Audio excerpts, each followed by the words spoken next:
What up, what up, what up, what up, what up, what up? How you feel? It's Merch Life J, motivational, inspirational speaker for parentpreneurs across the globe. You already know. We're talking about intellectual property today. We are talking about intellectual property today. Does anybody know? Does anybody know what intellectual property is? Does anybody know what intellectual property is? What up, Monique? How you feel? What up, Shuggy Shug? How you feel? You already know. We're talking about intellectual property today. I'm about to give y'all the definition right now. Wham. And there it is. And there it is. Let me pull it up for the people viewing from Facebook and Instagram as well. Intellectual property, man. Intellectual property.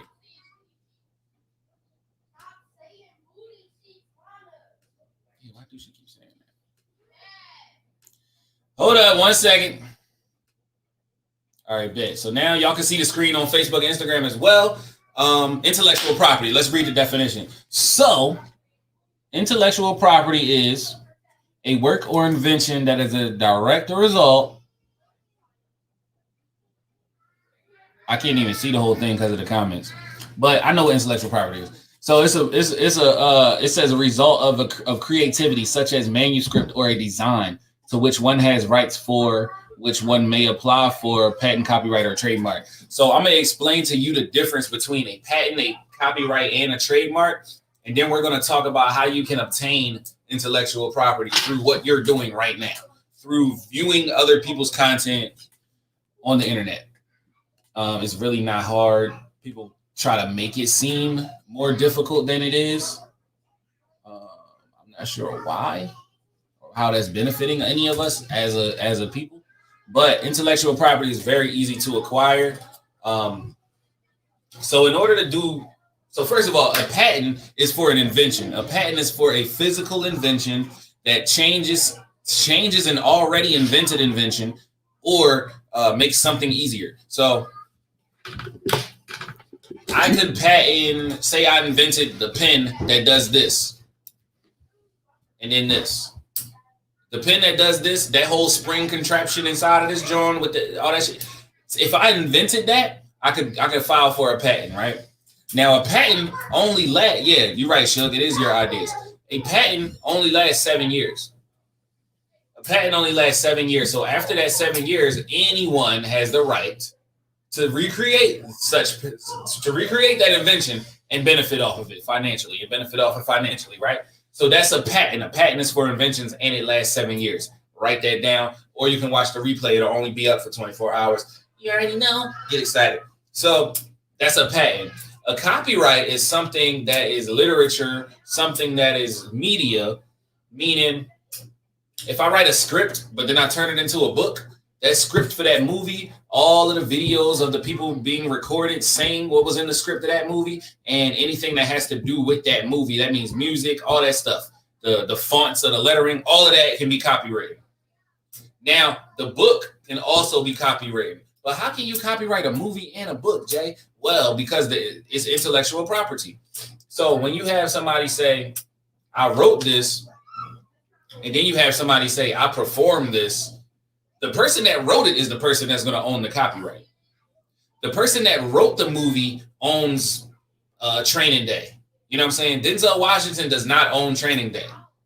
Denzel Washington was an actor in Training Day, but no, his acting in Training Day cannot be copyrighted by him.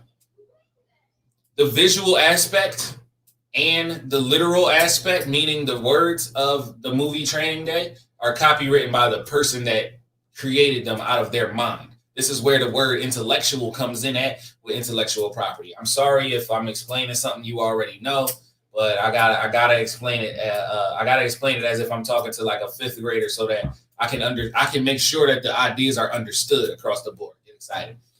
So that is copywriting, and it's two ways to copyright your work, right? You can copyright your work with one way that I like to use. I use it pretty often, actually. It's the poor man's copyright. The poor man's copyright is, say, I wrote this book, right? Now, this is a published book. I wrote it already. It's already published. But if I didn't have it copywritten, say I didn't have this in here, copyright 2019, Merch Life Publishing, you already know, get excited. You see that?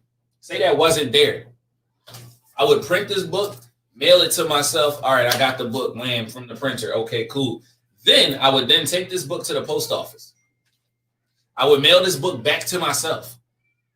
I would use a post office because that way it's a government seal on the book. I mean, a government seal on the package saying that a government entity, someone that the government would trust because they are the government, a government entity mailed me this product, this whatever it is. It doesn't matter what it is. If you're trying to copyright something and you're not going to pay that. So here's the thing. It costs $34 to copyright something on the internet, and that is at uspto.gov. That's uspto.gov. That is the United States Patent Trademark Office.gov. So uspto.gov is where you go to copyright and things of that nature legally. That's where you go to do it legally. The way I'm telling you to do it is the poor man's way of doing it. So you mail it to yourself from the post office because it has the government seal. You never open that package. Never open that package. Now, when that package arrives, it's going to have the government seal on there at a time and date that it was sent to you. It's also going to have, you're going to need to put it in a fireproof safe, or wherever you hide your guns from your children at, put it there. Wherever your social security numbers and all that, your birth certificates and all that stuff, your passports, put it there. That's where it needs to go. It needs to be in a place where it is unfathomable for it to be lost. It needs to go there, okay? It needs to go in the ceiling with the coke. I don't know if you got coke in your house, but anyway, it needs to go in there. So now, if someone were to steal your work, if someone were to use your work, if someone were to do something illegal and make money off of your work, what you would do is take that, you would take that package to court with you after you sued that person or entity or company. During the process, you don't even need a lawyer. You can represent yourself. It's not hard. During the process, they would ask you, on what grounds are you suing them for, copyright infringement? And you'll say, well, it's technically copyright infringement, but it's not legally copyright infringement. And they'll say, well, what do you mean by that? And you'll say, well, I don't have a copyright from the U.S. government. And they'll say, oh, word? Keep talking. And then you'll say, I do have this, though. And you'll open this package in the judge's presence. As you open the package in the judge's presence, you will explain to them that this date is from a government. This happened in court already. I'm only telling you this because somebody won a case. Somebody won a case. Have you ever seen the movie Big Fat Liar? That's based on a true story. So the little kid whose book was stolen from him and turned into a movie, he actually sued the recording studio, the film studio that did that, and he had a poor man's copyright. He didn't copyright it legally. He had a poor man's copyright right from the post office. He opened the package in court, and they told him, hey, this is not legal. But since this government seal from the United States Post Office says that this was mailed to you way before this studio ever released this work, you had to have written it. You had to have it first because it clearly says here, this date is 19 something something. And this movie came out 2000 something something. Yeah, y'all stole it. The court rules and the plaintiff and the defendant, the plaintiff failure, blah. And they gave him all the money. They gave him all the money that the studio stood to make off of the film. They didn't even make the money yet. They had to take their projection and give it to him because of that. Get excited about that. So that's what you do with a copyright. That's still finesse. That's how you finesse the copyright. That's how you get around the copyright. And then we're going to move on to, we did patents, copyright, trademarks. So a trademark, same place, uspto.gov, United States Patent Trademark Office.gov, uspto.gov. That's how you get a trademark. A trademark ain't nothing but this book behind me. That's a trademark for Merch Life because it's a piece of, you can't see it on Instagram. All right, so a trademark is the Coca-Cola letters, okay? The fact that they're red and white, the fact that they're in that font, is a trademark. The word Coca-Cola is not a trademark. It's just a word Coca-Cola. But the font, the color of the letters, the little dash in the middle, the way it is presented is the trademark. So that specific way, with that specific font, you cannot use that, or you will be sued by Warren Buffett, Coca-Cola, whatever you want to call them. You will be sued by them, and they will take everything you have. They will take it all, because that alone is a trademark. The name Starbucks is not a trademark. The name Starbucks, it's not a trademark. Now, the way it's lettered, the little lady in the picture with her legs up like this, that's the Greek god of fertility, by the way. If you didn't know that, look it up. There's a woman on the Starbucks cup with her legs next to her face. She's the Greek god of fertility. She's basically welcoming you. Get excited. It's 3:09. All right, bet. So we going. All right, so where was I at? Patent, trademark, copyright, trademarks. Yeah, so those are trademarks. A trademark is something that specifically describes your company, your business, your service, or your product. Specifically. So me and Suge could have the same product. She could have something that says Merch Life on it. But if merch and life are two different words, oh, that's Suge's product. Because Merch Life is spelled like this. Merch Life is one word. The trademark Merch Life is one word. So if Suge were to say, I made Merch Life this and that, or anybody, for example, anybody, if they said, I made Merch Life this and that, like Amazon. Amazon has a whole section of their company called Merch Life. And this happened recently. I've been claiming Merch Life since 2010. Amazon just now did this, and all they do is teach people how to sell merchandise on their platform with their Merch Life. But it's two different words, so I can't sue them. It's not the same thing. It doesn't violate the trademark laws because it's not the same thing, and it doesn't do the same thing. So if your trademark either does the same service, has the same product, or is in the same niche, you cannot have the same name as somebody else. All of that doesn't matter if your name is one letter off. Like if somebody said March Life, but with an A, I couldn't sue them. I couldn't touch them. I couldn't do nothing about it. You dig me? This is why Amazon has what they have and I have what I have. Amazon can't sue me. Amazon cannot touch me. Why?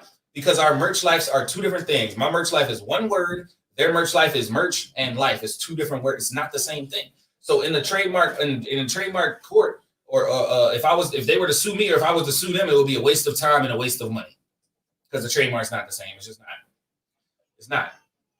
The G on Google is different than the G on GMC. Think about it. It's different. It's different. So we got trademarks, patents, copyrights, and the last thing is trade secrets. Now, trade secrets are kind of weird. It's kind of sketchy because you could say that, like if we're talking about the ABS, you could say that how to create a landing page is a trade secret, right?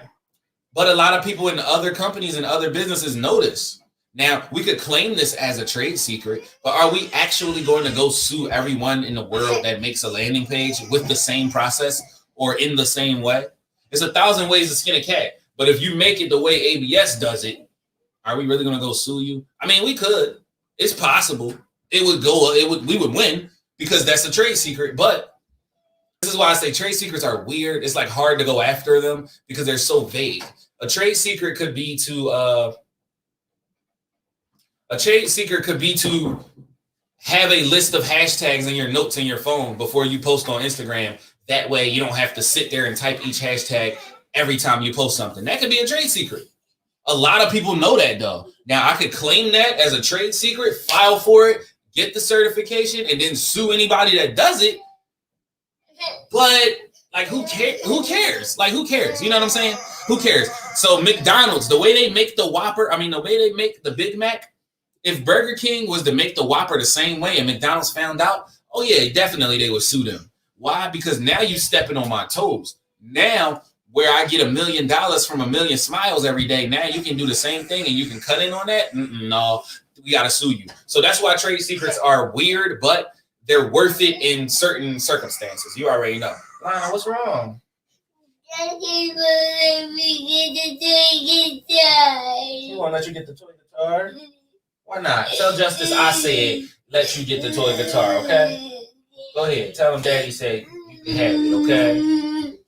I don't like when my baby cries, man. I don't like it. It's okay, Bear. It's okay. All right, but you already know. Get excited. It's Merch Life J, motivational, inspirational speaker for parentpreneurs across the globe. Intellectual property is a product, service, or thing that you created out of your mind.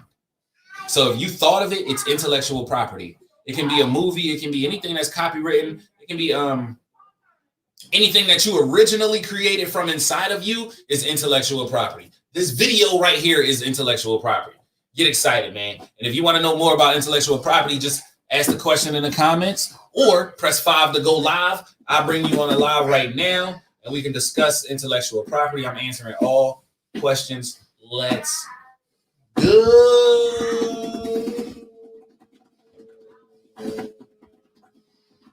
And if nobody has any questions, that's cool too.